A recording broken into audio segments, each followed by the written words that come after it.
Coucou, bienvenue sur la chaîne dédiée à la beauté intemporelle de la femme. Si c'est la première fois que tu me suis, je t'invite à t'abonner, à activer la cloche de notification. Après avoir écouté l'histoire, à me donner ton avis, si tu en as, dans les commentaires.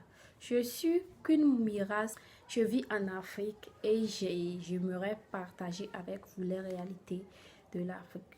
Aujourd'hui, nous allons faire une story time. L'histoire que je m'apprête à vous raconter est une histoire d'une jeune fille âgée de 15 ans qui était venue en vacances chez sa tante.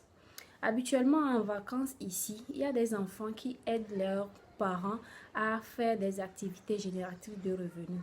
Elle par contre, elle se promenait avec du charbon de bois de maison en maison pour aider sa tante dans les dépenses et tout. Une fille timide, très calme, qui n'avait pas de problème, qui aidait tellement, qui se donnait même les travaux ménagers, qui se donnait à tout. Elle était prête à ce qu'on lui donne tous les travaux de la maison. Elle aidait en fait, elle aidait, ce qui donnait beaucoup de la joie à la tante.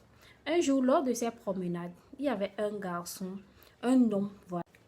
Puisque la fille avait que 15 ans, voilà. C'était un homme âgé qui avait profité d'elle. Il l'a appelée sous prétexte qu'il voulait acheter ce qu'elle vendait. Du coup, je ne sais pas comment ça s'est passé, mais il l'a violée. Ensuite, il a donné 2000 francs, ce qui équivaut à 3 euros européens. 2000 francs CFA. Voilà. Donc, quand il a donné cet argent, l'enfant était arrivé à la maison.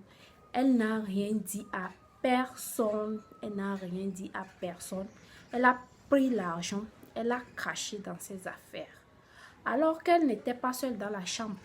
Elles étaient nombreuses dans la chambre avec les enfants de la tante en question. Du coup, on a volé ces 2000 francs. Elle n'a rien dit. Quand on a volé son argent, elle n'a pas revendiqué aussi parce qu'elle a pensé que peut-être on va dire qu'elle avait volé l'argent et tout. Du coup, elle n'a rien dit. Après un mois, elle a commencé à tomber malade.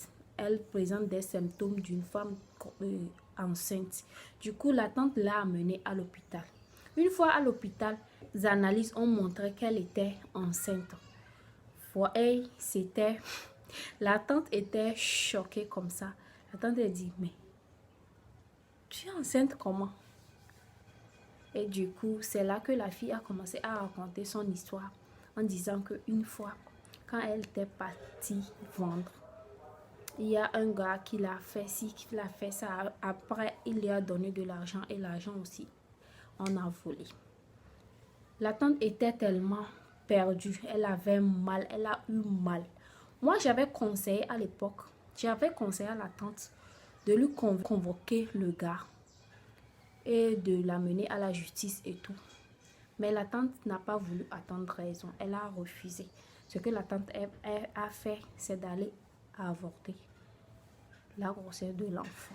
Oui, elle a avorté cette grossesse.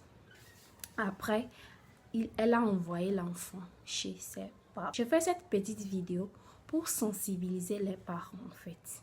Ces parents, vos enfants là, c'est votre responsabilité. C'est pas la responsabilité de quelqu'un.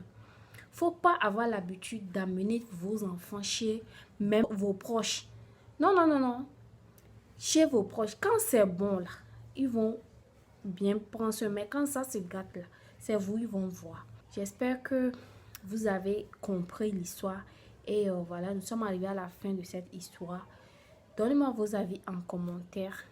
Actuellement, la fille est mariée, elle a 2 enfants, elle vit heureuse et tout, mais ce passé, elle ne peut jamais l'oublier. C'était tout pour l'histoire. Je suis arrivée à la fin de cette vidéo.